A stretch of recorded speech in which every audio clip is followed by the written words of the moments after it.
नमस्कार, मैं हूँ प्रियंका संभव और मनी 9 पर आप देख रहे हैं मनी सेंट्रल, जिसमें मेरे साथ जुड़ चुके हैं मेरे सहयोगी प्रवीण शर्मा भी। हेलो प्रियंका। हेलो प्रवीण। तो आज हम बहुत सारी खबरों को डिस्कस करने वाले हैं, क्योंकि मनी सेंट्रल का फॉर्मेट ही ये है कि हम देश दुनिया की जितनी भी बिजनेस जगत की खबरें हैं, इकोनॉमी से जुड़ी हुई खबरें, शेयर बाजार और सरकारी नीतियों को एनालाइज करते हैं, आपके लिए आसान शब्दों में समझते हैं और उसके दूरगामी असर को भी हम एक बार नजर डालते हैं। वैसे इस वक्त दुनिया में उथल पुथल मची हुई है और इसकी वजह है अमेरिका। ट्रंप का टैरिफ प्रहार हर देश की हालत खराब किए हुए है। अब इसमें एक और बड़ा ऐलान हुआ है। स्टील, एल्यूमिनियम और दूसरे प्रोडक्ट के बाद अब ट्रंप ने तेल बाजार में हलचल पैदा कर दी है। क्या है ये मामला, इसे आज तफसील से डिस्कस करने वाले हैं। इसके साथ ये भी बात होगी कि भारत और अमेरिका की ट्रेड को लेकर बातचीत कहां तक पहुंची है। सभी को इंतजार है 2 अप्रैल का, जब रेसिप्रोकल टैरिफ के अनाउंसमेंट हो सकते हैं। और इन सब के पहले ये वेनेजुएला एंगल भी बहुत इंपॉर्टेंट है, तो बने रहिए मेरे साथ ही में 8वें वेतन आयोग को हम कैसे भूल सकते हैं, जिसे लेकर अब तस्वीर थोड़ी सी साफ होती हुई नजर आ रही है। तो क्या है ताज़ा अपडेट, आपको बताने वाले हैं। फ्यूचर एंड ऑप्शंस ट्रेडिंग पर अब एक नई बात छिड़ गई है कि क्या इन्वेस्टर्स को एफएनओ ट्रेडिंग के लिए इम्तिहान देना पड़ सकता है। और आखिर में हम बात करेंगे गोल्ड ज्वेलरों के सामने आई दोहरी मुश्किल की। गोल्ड की तेजी ने ज्वेलरों को बुरा फंसा दिया है। तो चलिए शुरुआत करते हैं मनी सेंट्रल में बातचीत का सिलसिला। तो सबसे पहले, जैसा मैंने कहा, अमेरिका पर हमारा फोकस है। ट्रंप प्रशासन ने एक नए ऐलान के साथ दुनिया भर में खलबली पैदा कर दी है। ट्रंप ने वेनेजुएला से कच्चा तेल लेने वाले देशों को तगड़ा झटका दे दिया है। ऐसा करने वाले देशों से ऑयल एंड गैस इंपोर्ट पर 25% ड्यूटी लगाने का ऐलान कर दिया गया है। 2 अप्रैल से नए नियम लागू हो जाएंगे और ट्रंप के इस दांव से भारत, चीन, स्पेन और इटली जैसे देश फंसते हुए दिख रहे हैं। तो क्यों है भारत के लिए ये बड़ा झटका? तो रेसिप्रोकल टैरिफ वॉर शुरू होने के पहले ये वेनेजुएला का एंगल और ये भारत के लिए क्यों एक सेटबैक है प्रवीण? देखिए, अचानक से कल ट्रंप ने इस बात का ऐलान कर दिया कि जो भी देश वेनेजुएला से ऑयल खरीद रहे हैं उन पे हम एडिशनल 25% की ड्यूटी लगाएंगे, उनके यहाँ से जो सामान आ रहा है। अब ये बड़ा कई मायनों में है। इससे पहली चीज़ तो ये कि जैसे ही ये डिसीजन आया, पूरे तेल मार्केट में खलबली मच गई, ऑयल के प्राइसेस ऊपर चले गए। भारत भी वेनेजुएला से खरीदता है, सबसे बड़ा खरीदार चीन है, और अमेरिका खुद भी खरीदता है वेनेजुएला से ऑयल।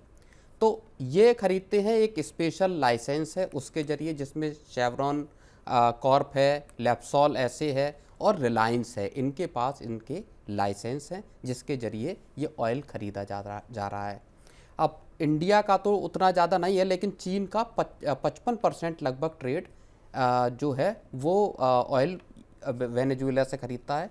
ज़्यादातर जो चीन खरीदता है वो ब्लैक मार्केट के ज़रिए इस ऑयल को खरीदता है। भारत का जो है 2024 में 2.2 बिलियन करोड़ बैरल ऑयल है वो वेनेजुएला से ख़रीदा था। और ओवरऑल अगर हम देखें तो इंडिया का जो ऑयल का इंपोर्ट है उसमें 0.92%, यानी 1% से भी कम की हिस्सेदारी वेनेजुएला से है। बड़ी वजह यह है कि वेनेजुएला भारत से दूर पड़ता है, लैटिन अमेरिकी कंट्री है। अमेरिका के रिश्ते पिछले कुछ टाइम से लगातार वेनेजुएला के साथ खराब रहे हैं। ट्रंप ने वेनेजुएला पे आरोप लगाया कि साहब आप जो है हमारे साथ हॉस्टाइल रिलेशनशिप रखते हैं, एक दुश्मन देश की तरह से वेनेजुएला का बर्ताव है और अपराधियों को अमेरिका में भेजता है वेनेजुएला। तो ये पूरी कहानी के साथ उन्होंने पूरा एक जो ऑयल मार्केट है वहाँ पर एक मुश्किल पैदा कर दी है। भारत का एक छोटा हिस्सा जरूर आता है क्योंकि वेनेजुएला दूर देश है, लेकिन इम्पैक्ट इंडिया पर लिमिटेड, लेकिन होने वाला तय जरूर है इस मामले में। लेकिन जब बात अभी ट्रंप की हो रही है तो प्रवीण, सबकी नज़रें 2 अप्रैल पर है, ठीक है। रेसिप्रोकल टैरिफ जो है वो आने वाला है, ऐलान कर चुके हैं ट्रंप, कई बार उसे याद भी दिला चुके हैं और अब लग रहा है कि 2 अप्रैल को जो है वो एक बिग डे हो सकता है। आपको क्या लग रहा है, भारत और अमेरिका की कुछ डील पर बात बनती हुई नजर आ रही है? आप क्या पिक कर रहे हैं, खबरों में क्या चल रही है बात? बिल्कुल, वो भी बताता हूँ, लेकिन एक चीज़ जो वेनेजुएला वाला ऑयल वाला मामला है उसमें जो इम्पैक्ट है, वैसे तो हम ये मान के चल रहे हैं कि लिमिटेड है, लेकिन जब ये खबर आई तो आज रिलायंस के भी शेयर गिरे। और आज जितने भी सरकारी ऑयल मार्केटिंग कंपनीज हैं रिलायंस सबसे ज़्यादा ऑयल खरीदता, सरकारी मार्केटिंग कंपनियों ने ऑयल वेनेजुएला से खरीदना कम किया। सारे शेयर यहाँ पर आज गिरते हुए नजर आए भारत में, तो एक इम्पैक्ट सीधे तौर पर यहाँ ये ये ओएमसी नजर कंपनीज यानी वेनेजुएला से तेल लेती हैं।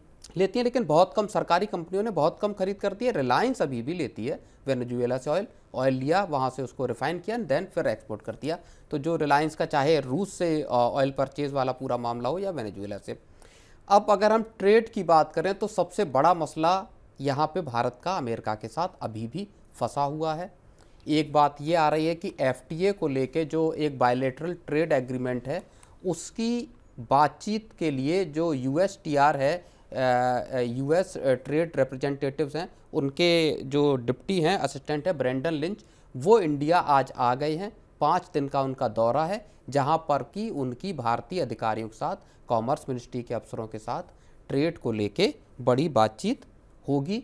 इससे जो बातचीत होनी है, इससे ठीक पहले अमेरिका के जो भारत में एम्बेसी है, उसके प्रवक्ता ने कहा है कि हम एक बैलेंस्ड और एक जो है प्रोडक्टिव डील भारत के साथ चाहते हैं। तो इस तरह की बातें सामने आई हैं। एक रॉयटर्स की बड़ी खबर ये सामने आ रही है कि $23 बिलियन का जो भारत है वो अमेरिका को ट्रेड में रियायत देने की पहले चरण के ही ट्रेड डील में तैयारी कर रहा है। इसका ही पार्ट आप ये समझ लीजिए कि भारत ने कल एक ऑफ़र किया कि हम जो 6% का एक गूगल टैक्स जो लिया जाता है, उसको हम हटाने के लिए तैयार हैं। भारत ने एक प्रपोजल अपना रखा है, उससे गूगल, मेटा और एक्स, इन तीनों कंपनियों को फ़ायदा होने वाला है। तो ट्रेड को लेके ये तैयारी है। $66 बिलियन का ट्रेड भारत बचाना चाहता है, जो कि रेसिप्रोकल टैरिफ की जद में आ जाएगा 2 अप्रैल से। 2 अप्रैल से ही वेनेजुएला वाला ऑयल वाला जो मामला है, वहाँ पे वो लग जाएंगे। तो इंडिया तेज़ी से कदम उठा रहा है, और जो अमेरिका की यूएसटीआर की टीम है, वो इंडिया इस वक्त मौजूद है। जो रॉयटर्स की एक खबर है, वो ये बता रही है कि लगभग 87% इंडियन जो एक्सपोर्ट है अमेरिका को, वो इस जद में आ रहा है, जो 2 तारीख से रेसिप्रोकल टैरिफ का पूरा मामला शुरू होने वाला है। तो इंडिया की तैयारी है। अब देखना ये होगा कि इस बातचीत में क्या निकलता है, क्या रियायतें भारत उतनी देने को तैयार है। $23 बिलियन का जो रियायत देके $66 बिलियन को बचाने की जो कवायद है, वो कितनी सफल होती है, ये देखना महत्वपूर्ण होगा। तो कोशिशें बार बार हो रही हैं, और बिल्कुल। भारत ने कई तरह से सिग्नल दिया है प्रवीण। हमने देखा विस्की सुपरबाइक के बाद अब गूगल टैक्स की बात आप अभी हमें बता रहे हैं, बिल्कुल। लेकिन आपको क्या लग रहा है, और यूएसटीआर का भारत में 5 दिन का ये दौरा, ये भी बहुत अहम हो जाएगा? नहीं, बिल्कुल। और ट्रंप भी कह रहे हैं कि कुछ देशों को हम जो टैरिफ, जो रेसिप्रोकल टैरिफ 2 अप्रैल से लगाने वाले हैं, उसमें हम कुछ देशों को एक जो ब्रेक है, टैरिफ ब्रेक, वो दे सकते हैं। यानी उनको कुछ वक्त के लिए हम रियायत दे सकते हैं। हो सकता है उस बीच में भारत और अमेरिका के बीच में कोई बायलैटरल ट्रेड एग्रीमेंट पर पहुंच जाए, जैसा कि पीयूष गोयल कई बार कह चुके हैं।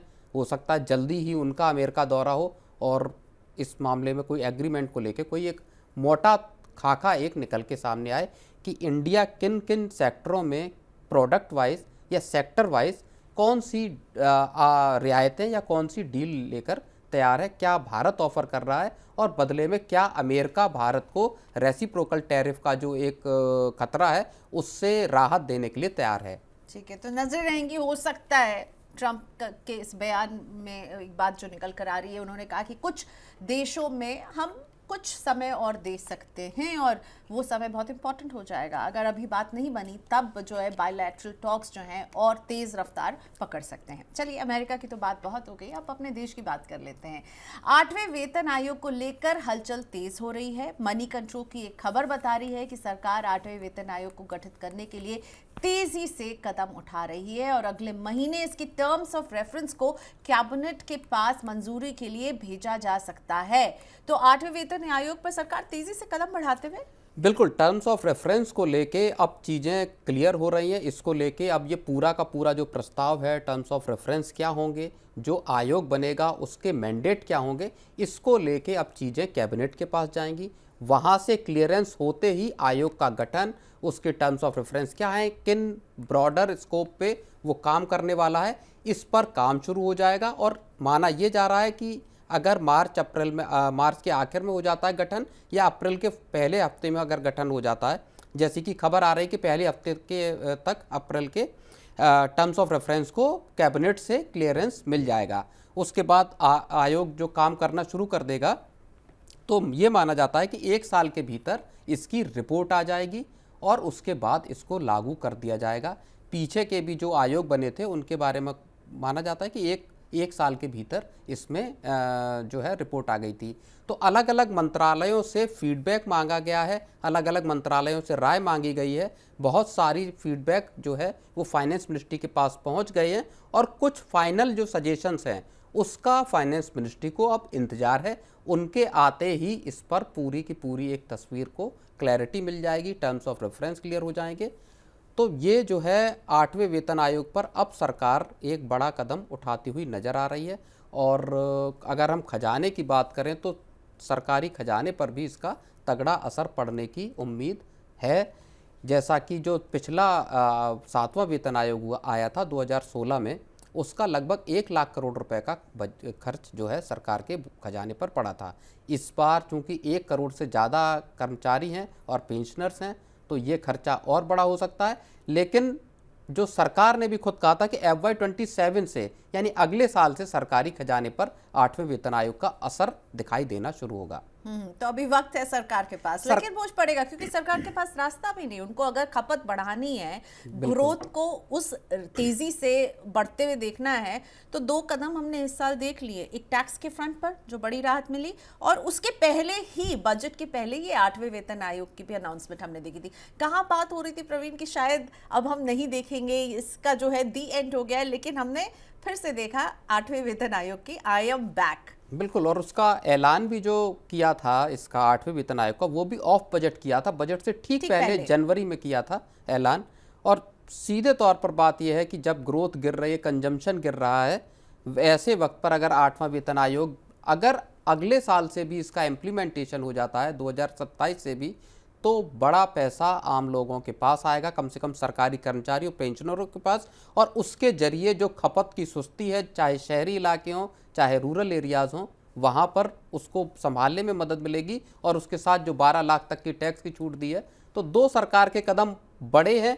GST में क्या कटौती करने के लिए सरकार तैयार है, रेशनलाइजेशन की जो बात है, अगर वो करती है तो 3 बड़े कदम नज़र आएंगे सरकार की तरफ से और RBI की तरफ से। हो सकता है अप्रैल के पहले हफ्ते में जब मीटिंग होगी RBI की मॉनेटरी पॉलिसी की, तो शायद वहां पर भी हमको एक रेट कट की सौगात दिखाई। और ये दूसरी बार होगा बैक टू बैक ये दूसरी बार होगा, जहां अगर 25 BPS की अगर कटौती की, जो ज़्यादातर एक्सपर्ट कह रहे हैं, जानकार कह रहे हैं कि 25 BPS की कटौती होती है, तो इसका मतलब ये होगा कि 6% पे रेपो रेट पहुंच जाएगा और आपके होम लोन, कार लोन या पर्सनल लोन, व्हीकल लोन, वो सारे सस्ते होते हुए नज़र आएंगे। लेकिन अभी तक का जो हालात है वो ये बताता है कि बैंकों ने इसको जनता को पास ऑन नहीं किया है। बिल्कुल, मैं आपके साथ हूँ और ये सही है, क्योंकि मैं खुद लोन टेकर हूँ और मुझे इसका अभी तक कोई फायदा नहीं मिला है। चलिए, लेकिन उम्मीद है कि एक और अब बैंकों के उसमें दलील, अब चूंकि यहाँ बात चल गई है तो बता देता हूँ, बैंकों की उसमें दलील ये है कि उनकी जो marginal cost of landing rates है वही अभी ऊपर बना हुआ है। SBI का MCLR जो है वो 9% के आसपास है, जो कई साल के हाई पे है। बैंकों का कहना है कि हमारी जो कॉस्ट ऑफ जो फंडिंग है वही अगर ऊंची है तो हम लोन की राहत कहाँ दें। और इसी वजह से बैंक डिपॉजिट्स पर भी रेट कम करने को तैयार नहीं है। जो होता क्या है कि एक बार जब रेट कट का दौर शुरू होता है तो डिपॉजिट्स के रेट भी कम होते हैं, लेकिन डिपॉजिट्स के रेट भी वहीं बरकरार बने हुए हैं और जो उधारी के रेट हैं वो भी वहीं टिके हुए हैं। प्रवीण, मानिए मेरी बात कि बहुत जल्दी हम डिपॉजिट में रेट्स घटते हुए देखेंगे, पर लोन की EMI सस्ती होगी कि नहीं, इसको लेकर के मैं ज्यादा होपफुल नहीं हूँ। इसलिए मुझे लगता है जब जैसे ही अनाउंसमेंट होते हैं RBI की रेपो कट की और हम लोग खुश हो जाते हैं कि अब आपके लिए लोन सस्ता होगा, हमें इस हेडलाइन को रीथिंक करने की जरूरत है। चलिए आगे बढ़ते हैं। On a serious note, SEBI की बात करते हैं और शेयर मार्केट की। कल सेबी के बोर्ड की एक बड़ी बैठक थी जिसमें कुछ बड़े ऐलान किए गए। नए सेबी चीफ तुहिन कांत पांडे की अगुवाई में हुई ये पहली बोर्ड मीटिंग थी। इसमें FPIs के लिए डिस्क्लोजर लिमिट को 25,000 करोड़ से बढ़ाकर 50,000 करोड़ रुपए कर दिया गया है। एक और बड़ा फैसला ये हुआ है कि सेबी के टॉप अफसरों के कॉन्फ्लिक्ट ऑफ इंटरेस्ट को लेकर डिस्क्लोजर पर सेबी ने एक हाई लेवल कमेटी बना दी है। ये क्या मसला है इसे समझेंगे, लेकिन इसके साथ ही सेबी ने एक मामले पर भी तस्वीर और साफ की है, वो ये है कि क्या इन्वेस्टर्स को एफएनओ ट्रेडिंग के लिए किसी इम्तिहान से गुजरना होगा। तो एक एकदम इन्वेस्टर से जुड़ी हुई खबर है और एक सेबी ने जो बात कही है कॉन्फ्लिक्ट ऑफ इंटरेस्ट की। तो ये बताइए, ये पहले हम इन्वेस्टर की बात कर लेते हैं। ये इम्तिहान देना होगा एफएनओ के लिए, ये मतलब अभी तक बातें तो आ रही है एफएनओ में कितना नुकसान रिटेल इन्वेस्टर को हो जा रहा है। 90% से ज्यादा लोगों के हाथ जले हैं। 93 भाई 90 से ज्यादा। हाँ। और अब ये इम्तिहान की बात क्या है? इस बात की चर्चा दरअसल पिछले कुछ वक्त से लगातार चल रही थी, जब से F&O और F&O में होने वाले लॉसेस की बात आ रही थी कि आम लोग बिना जानकारी के, बिना नॉलेज के शेयर मार्केट में आ रहे हैं और उसमें भी फिर और ज़्यादा रिस्कियर जो आपका इंस्ट्रूमेंट है, डेरिवेटिव ट्रेड है, वहाँ पर हाथ आजमा रहे हैं और वहाँ पे बड़े नुकसान उठा रहे हैं। इसको लेके ये सेबी की तरफ से भी कहा गया कि इन्वेस्टर्स को अवेयर होने की ज़रूरत है। तब ये सवाल उठा कि क्या जो NISM है वहाँ से क्या जो एक इंस्टीट्यूट है इसका शेयर मार्केट की स्टडीज़ को लेके, वहाँ पे क्या इन्वेस्टर्स को फ्यूचर्स एंड ऑप्शन ट्रेडिंग करने से पहले उसके किसी सर्टिफिकेशन या किसी इम्तिहान को करने की ज़रूरत है। इसका सवाल पूछा गया जब सेबी की कल बोर्ड की बैठक थी, तो होल टाइम जो मेंबर हैं अनंत नारायण, उन्होंने जवाब दिया कि अभी हमारा इस तरह का कोई विचार नहीं है कि इन्वेस्टर्स को ऐसे किसी एग्ज़ाम या किसी इम्तिहान को पास करना पड़े अभी फ़िलहाल। लेकिन जो अवेयरनेस है, बार बार सेबी इस बात को कह रहा है कि इन्वेस्टर्स को मार्केट में आने से पहले अवेयरनेस बढ़ाने की ज़रूरत है। सेबी खुद कह रहा है कि अवेयरनेस के प्रोग्राम चलाए जाने चाहिए, लेकिन उसमें अभी इस तरह का विचार किसी तरह का नहीं है जहाँ पे कि उनको कोई इम्तिहान देना पड़े उसका पास होकर। हालांकि पिछले साल अक्टूबर में सेबी ने F&O ट्रेड पे कड़ी पाबंदियां लगा दी थी, उसमें बहुत सारे लॉट साइज़ और एंट्री लेवल साइज़, वो सारी चीज़ों को बढ़ा दिया था। लेकिन ये अगर बैरियर आता है तो ये जाहिर तौर पर एक बड़ा ही टफ चॉइस होगी इन्वेस्टर के लिहाज से। So, ये ज्यादा कारगर होगी क्योंकि जो लिमिट्स लगाए हैं मुझे नहीं लगता उसका कोई ज्यादा असर, खैर अब जब रिपोर्ट आएगी तब देखेंगे। लेकिन हाँ, एक और जो इम्पोर्टेंट बात हमने की कि सेबी के टॉप ऑफिसर्स में जो कॉन्फ्लिक्ट ऑफ इंटरेस्ट होगा उसके लिए क्या कहा है। हमने कल FPI पर तो बहुत बात की और कि भाई उनके लिए डिस्क्लोजर नॉर्म्स की लिमिट को 25,000 से 50,000 कर दिया, लेकिन ये जो कॉन्फ्लिक्ट ऑफ इंटरेस्ट वाला पोर्शन है इसको जरा समझा दीजिए। नहीं, देखिए, इस साल और पिछले साल के आखिर में जब सेबी चीफ तब की माधवीपुरी बुच को लेके विवाद पैदा हुए थे अडानी ग्रुप के साथ, किन फंड्स में उनके स्टेक हैं, और वहाँ पे कॉन्फ्लिक्ट ऑफ इंटरेस्ट इस लिहाज से पैदा हुआ कि क्या जो फॉर्मर सेबी चीफ हैं माधवीपुरी बुच, उन्होंने क्या जो रिक्वायर्ड या ज़रूरी डिस्क्लोजर किए थे ये बताते हुए कि इन फंड्स में उनके स्टेक हैं, इसको लेके तब से मसला गर्म है।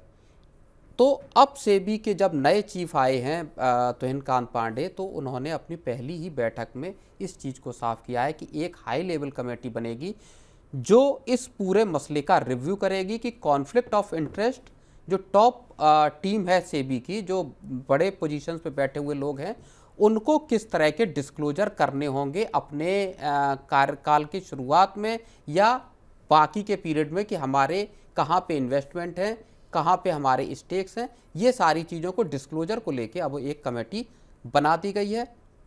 असली मसला इसमें प्रियंका है ट्रस्ट बिल्डिंग का पूरा मसला है।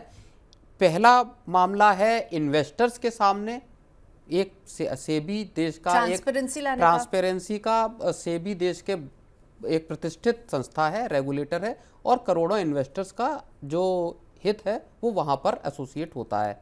दूसरा मसला वहाँ पे आया जो पूरा का पूरा सेबी के अंदर कर्मचारी हैं, उन्होंने भी जब पिछले साल माधवीपुरी बुच से जुड़े हुए विवाद सामने आए तो उन्होंने भी ये कहा कि यहाँ पर जो वर्क कल्चर है वो टॉक्सिक है। उन्होंने सेबी चीफ पर आरोप लगाए।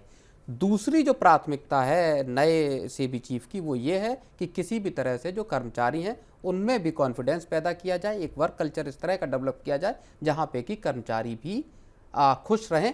तो दो मोर्चे हैं जहां पे कि नए जो चीफ हैं उनको काम करने की जरूरत है, और उन्होंने इसके इरादे जाहिर कर दिए कि कम से कम कॉन्फ्लिक्ट ऑफ इंटरेस्ट वाले मैटर में, डिस्क्लोजर्स वाले में वो तस्वीर को बहुत साफ करना चाहते ताकि किसी के मन में कोई शक और शुबहा न रहे। ठीक है, तो इन्वेस्टर्स की हक की तो रक्षा करेंगे ही, लेकिन साथ साथ अपने संस्थान को भी जो ट्रस्ट बिल्डिंग मेजर्स उठाए वहाँ जा रहे हैं, हड़ताल हो गई थी पारदर्शिता। पिछले साल जब सेबी चीफ का मामला आया था, तो उन्होंने चिट्ठी लिखी थी बाकायदा सेबी के जो कर्मचारी हैं, और उन्होंने कई इंस्टेंसेस गिनाए थे कि किस तरह से उनके लिए बड़ा बंधन टाइप का वहाँ पे पूरा सेबी के ऑफिस में काम करने का होता है। सेबी चीफ ने हालांकि इन सब से इनकार किया था, लेकिन वो मामला तब का खिंच के अभी तक आ रहा है, और उसमें अब जो नए चीफ हैं वो जाहिर तौर पर बड़ा कदम उनको उठाना चाहिए शायद। जी, चलिए अगली खबर को लेकर आते हैं, और ये है जो ज्वेलर्स की परेशानी को हम बता रहे हैं आपको। दोहरी मुसीबत में अपने आप को ये पा रहे हैं। गोल्ड की कीमतें आसमान पर पहुंचने से ज्वेलर्स की दुकानों में सन्नाटा पसरा हुआ है। जनवरी से अब तक सोना करीब 16% चढ़ चुका है। ऊंची कीमतों से लोगों ने ज्वेलरी खरीदने से अभी तो दूरी बना ली है। डिमांड की कमी से जूझते ज्वेलर्स की दूसरी आफत है बैंकों से मार्जिन कॉल्स का आना। प्रवीण, ज्वेलर्स जो है अपने आप को एक ऐसी ट्रिकी सिचुएशन में पा रहे हैं। हालांकि अप्रैल में हम देखेंगे जब अक्षय तृतीया आएगा तो ये इनके लिए एक बहुत अहम दिन होता है, लेकिन उसके पहले ये बड़ा लल पीरियड चल रहा है, और बैंकों के ये मार्जिन कॉल का क्या मामला है, ये भी उन्हें परेशानी उनकी बढ़ा रहा है। नहीं देखिए, ये जो पीरियड है, आप जैसे बोल रहे हैं कि लीन एक पीरियड है जहाँ पे सेल्स नहीं निकल रही, ये दरअसल जनवरी से ही चला आ रहा है। जनवरी से पूरे मार्च तक में ज्वेलर्स बड़ी मुश्किल का सामना कर रहे हैं।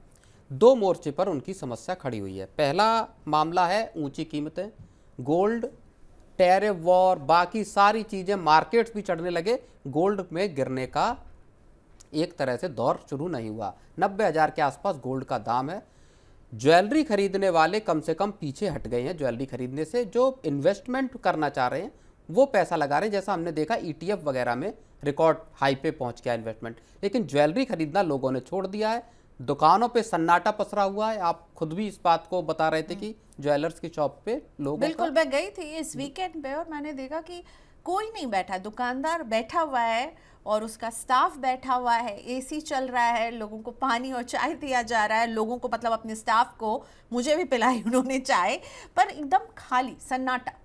तो वो जो है ये पीरियड पूरा जनवरी से चल रहा है इनका ये स्ट्रेच्ड हो गया है, ये स्ट्रेस्ड हो गया है। दूसरी चीज़ जो, एक तो आपका सामान बिक नहीं रहा, ज्वेलरी नहीं बिक रही, दूसरी चीज़ आ जाती है गोल्ड। जो आपके लोन हैं बैंक जो ज्वेलर्स लेते हैं, गोल्ड मेटल लोन बोलते हैं GMLS को। बैंक क्या, ज्वेलर क्या करते हैं, बैंकों से बार लेते हैं। 180 दिन की अवधि होती है उस बार को लेने की। उसके बाद वो उससे ज्वेलरी बनाते हैं, ज्वेलरी बना के बेचते हैं, और उसके बाद बैंकों को उसका पैसा वापस करते हैं। अब बैंकों ने क्या किया है, जब ये अवधि स्ट्रेच हुई है, जब बिकवाली नहीं हो रही है ज्वेलरी की, बैंकों ने मार्जिन कॉल करने ज्वेलर्स को शुरू कर दिए हैं। यहाँ पे बड़ा मामला फंस गया है। जो पूरी की पूरी जो गोल्ड ज्वेलरी अच्छा, वाला तो सामान बिक नहीं रहा है, गोल्ड खरीदा है, उससे सामान बनाया, वो बिक नहीं रहा है, और अब वो लोन की आपूर्ति के लिए बैंकों के कॉल पहुंच रहे हैं। बिल्कुल, आपको बैंकों को एक सर्टेन परसेंटेज उसका देना पड़ता है। आपने गोल्ड लिया, आपने, होता यह है कि आप गोल्ड खरीदते नहीं हैं, ज्वेलर्स गोल्ड को खरीदते नहीं है, ज्वेलर्स गोल्ड को एक तरह से लीज पे ले लेते हैं। उन्होंने ज्वेलरी बनाई, ज्वेलरी बना के बेच दी और बैंकों को उनका पैसा चुका दिया जी। तो अब वो चूंकि बिक ही नहीं रहा, तो पीछे से उनका अच्छा लिक्विडिटी और जो आपका इन्वेंट्री मैनेजमेंट के लिए ये पूरा एक पुरानी स्थापित परंपरा है गोल्ड मेटल लोन्स की। लगभग 20% जो ज्वेलरी इंडस्ट्री है वो इस पर टिकी हुई है। तो आप इससे अंदाज़ा लगा लो कि कितना बड़ा मामला है। अब बैंकों के सामने समस्या ये है कि वो किस तरह से कितने लंबे वक्त तक के लिए ज्वेलर्स को अपना गोल्ड दे सकते हैं। तो इसलिए बैंकों ने अब इनको मार्जिन कॉल करना शुरू कर दिया है। एक जो लीजिंग वाला पोर्शन है उसमें भी ये बताया जा रहा है, खबरें ये बता रही हैं कि पहले जो 3-4% का लीजिंग कॉस्ट थी, अब वो डबल होकर 6% हो गई है। तकरीबन 120 टन का जो आंकड़े बता रहे हैं, वो 120 टन का गोल्ड मेटल लोन का पूरा बिजनेस है। तो यहाँ बिक्री ना होने से जो ज्वेलर्स हैं उनके मार्जिन घटने से एक बड़ी समस्या पूरी की पूरी पैदा हो गई है पूरा ज्वेलरी इंडस्ट्री के लिए। जब तक गोल्ड की कीमतें कम नहीं होती, तब तक शायद ज्वेलरी के जो पूरा का पूरा बिजनेस करने वाले हैं, उनके सामने ये समस्या कायम रह सकती है। तो आपको क्या लगता है इसका इम्पैक्ट हम देखेंगे अक्षय तृतीया में जब लोग जमकर गोल्ड खरीदते हैं? मुझे तो नहीं लगता। मैं इतने समय से देख रही हूँ अक्षय तृतीया जब भी आता है तो गोल्ड का भाव कुछ भी हो उसकी डिमांड में हम नरमी नहीं देखते हैं। नहीं, बिल्कुल फिजिकल गोल्ड में इंडिया का इमोशनल कनेक्ट है गोल्ड के साथ। चाहे आपके शादी विवाह का मौसम हो, मतलब टाइम हो, या धनतेरस या अक्षय तृतीया जैसे पर्व हो, एक तबका गोल्ड खरीदता ही खरीदता है। चाहे वो उसका जो साइज़ है वो पहले 10 ग्राम से 5 ग्राम या 2 ग्राम हो जाएगा, लेकिन जो लोग ऑस्पिशियस मानते हैं इस तरह के उसको, उनके यहाँ खरीदने की। और दूसरी चीज़ इसमें एक और है, एक आपका जो मेंटल बैरियर है कि आप जो सोच के चलते कि नहीं यार 75,000 से ऊपर गोल्ड नहीं, उससे नीचे रहना चाहिए। अगर आप एक बार ये इस्टेब्लिश कर लेते हैं दिमाग में कि नहीं अब तो ये 80 या 90 है, अब हो सकता है 1 लाख चला जाए, तब लोग फिर कहते हैं कि अब मजबूरी में क्या करना है, तो फिर भले लोन लेके लें या शादियां जिनकी हैं, टिकट साइज भी छोटा हो टिकट सकता है। साइज तो I छोटे हो think जाएंगे, या जो आपका कैरेट है वो भी आप 18 कैरेट पे आ जाएं या उससे कम कैरेट पे, तो अलॉय ज़्यादा मिला के, मतलब लेना तो है ही गोल्ड। लेना अगर है तो फिर उसका रास्ता ढूंढना जाएगा। चलिए इसी के साथ प्रवीण आज की बातचीत को यहीं वाइंड अप करते हैं। शुक्रिया मनी 9 के साथ जुड़ने के लिए। आपके कमेंट्स का इंतजार रहेगा और मनी 9 देखते रहिए। इसी तरह से हम खबरों को आपके लिए डीकोड करते हैं मनी सेंटर में, लेकिन इसके अलावा भी हम बहुत कुछ करते हैं। आपको निवेश करने का सही तरीका बताते हैं, चाहे आप स्टॉक मार्केट में निवेश करें या फिर म्यूचुअल फंड में निवेश करें, तो मनी 9 के साथ जुड़े रहिए। आज के लिए इतना ही, नमस्कार।